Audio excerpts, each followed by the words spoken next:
کارمندان شعبه اکولوژی و سیاحی مقامات کارهای داخلی در ولایت سوخت در یکجایگی با ریاست حفظ محیط زیست ولایت عملیات هوای تازه گذراندند. مقصد چاره‌بینی کم کردن تاثیر ضررآوری دود از واسطه نقلیات، اخراج شونده و دیگر عامل‌های افلاس کننده هوا و محیط اطراف میباشد.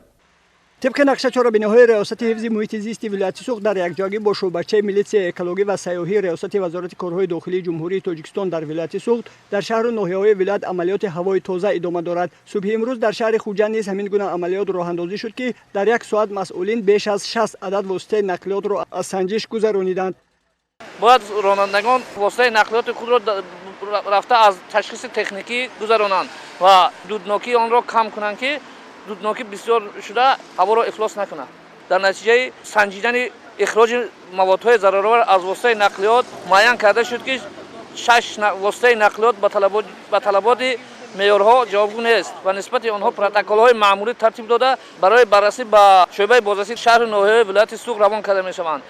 هدف از راه اندازی شدن چنین عملیات حفظ محیط زیست مخصوصا هوایی که از آن ساکنان نفس میکشند میباشد. باید یاد را شویم که ریاست حفظ محیط زیست ولایت سوخت در یکجایگی با شعبه‌چه میلیسیای اکولوژی و سیاحی منتظم چنین چاره‌بینی‌ها را راه اندازی می‌نمایند که این باعث کم شدن شماره واسطه‌های نقلیات که از معیار زیاد گازهای ضررناک خارج می‌کنند و محیط را افلاس می‌نمایند می‌شود. راننده ها را ضرور است واسطه‌های نقلیات خود را منتظم از تشخیص تکنیکی گذرانند تا هم خودشان در نتیجه جریمه بندی ضرری مادی نبینند و هم هوا را تازه نگاه داشته به سلامتی اطرافیان ضرر نرسانند. ماشین مرا تفتیش کردند که به طلبات امروز جوابگو می شود چون که ماشین خود را تعمیر کرده می استیم. تعمیر نکنیم به اکولوژی ضرر می رساند.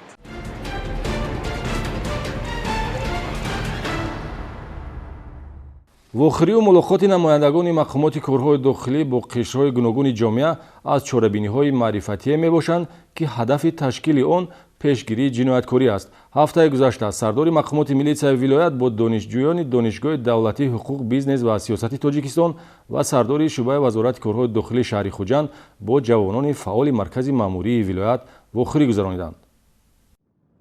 با مقصد ترغیب طرز حیات سالم و پیشگیری جنایتکاری در بین جوانان در مجلسگاه دانشگاه دولتی حقوق بیزنس و سیاست تاجیکستان وخری سردار ریاست وزارت کارهای داخلی در ولایت سوخت گنرال مایور میلیسیا نظرزاده قدرتالله بابا با دانشجویان و آموزگاران این مؤسسه عالی تعلیمی دایر گشت. وخری معرفتی جهت تاثیر رسانیدن به کمالات معنوی جوانان تشکیل کرده شده تربیت و هدایت جوانان به عملهای شایسته موضوع محوری ملاقات را فرا گرفت. رکتور دانشگاه مشاکر شریفزاده چاره‌بینی را افتتاح نموده وخری را اسلوب تاثیربخش در پیشگیری جنایتکاری عنوان کرد. سردار مقامات میلیسیای ولایت در معروضه خویش وابسته به وضع کریمنگری منطقه بخصوص جنایتکاری در بین نورسان و جوانان طرز و اصول پیشگیری و شامل‌شوی شهروندان به حزب و رویه‌های خصوصیت اکستریمیستی تروریستی داشته با دانشجویان معلومات داد در علاقه‌مندی به موضوع با مثال‌های واقعی دورنمای چنین عمل‌ها را شرح داد. گفته شد که تربیت جوانان وطندوست و خودآگاه دانشمند و صاحب تخصص از هدف‌های سیاست حکومت جمهوری تاجیکستان است که پایه این سیاست آینده بینانه را اساسگذاری صلح و وحدت ملی پیشوای ملت پرزیدنت جمهوری تاجیکستان محترم امامعلی رحمان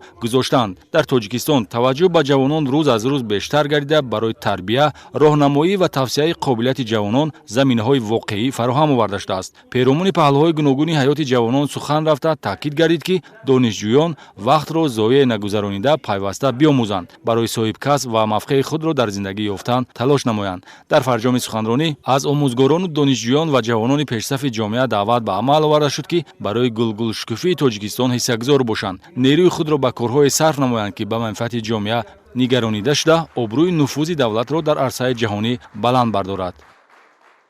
در مجلسگاه شعبه وزارت کارهای داخلی شهر خوجند وخری سردار شعبه полковник میلیسیا برهانیان олимҷон полвон با جوانان فعال اعضایان گروه авангард که در همکاری با مقامات میلیسیا بهر پیشگیری از جنایتکاری و تامین ترتیبات جمعیتی سهم می‌گذارند دایر گشت. مقصد چاره‌بینی باز هم استوارتر نمودن همکاری جوانان با میلیسیا و شنیدن فکر و ملاحظه ایشان جهت پیشگیری از جنایتکاری، ترغیب طرز حیات سالم میان نورسان و جوانان و زیاد نمودن صف جوانان خودآگاه و وطندوست унвон карда шуд. Таъкид гардид ки иқдоми созандаи ҷавонон ташаббускории ояндабинии онҳо таъминкунандаи фардои дурахшони ҷомеаи Тоҷикистон аст. Ҳукумати мамлакат ҳар як амали шоистаи ҷавононро ки баҳри солимӣ ва пешрафти ҷомеа гузошта мешавад бо самимият қабул ва қадр менамояд. Дар таҷрибаи вазорати корҳои дохилӣ намунаи зиёди ҳамкории ҷавонони фаъолро бо милитсия дидан мумкин аст ки дар мубориза бар зидди ҷинояткорӣ гузошта шудааст. Дар ҷараёни мулоқот ҷавонони фаъол тинҷию осудагии ватанро омили хуби таълиму тарбия ва зиндагии шоиста арзёбӣ намуда, пост доштани онро қарзи шаҳрвандии ҳар соҳиби ватан донистанд. Барои ҳамкории судманд бо мақомоти милитсия миннатдории роҳбарияти вазорати корҳои дохилиро ба ҷавонони гурӯҳи авангар расонида, якчанд нафари онҳо бо сипоснома ва тӯҳфа сарфароз шуданд.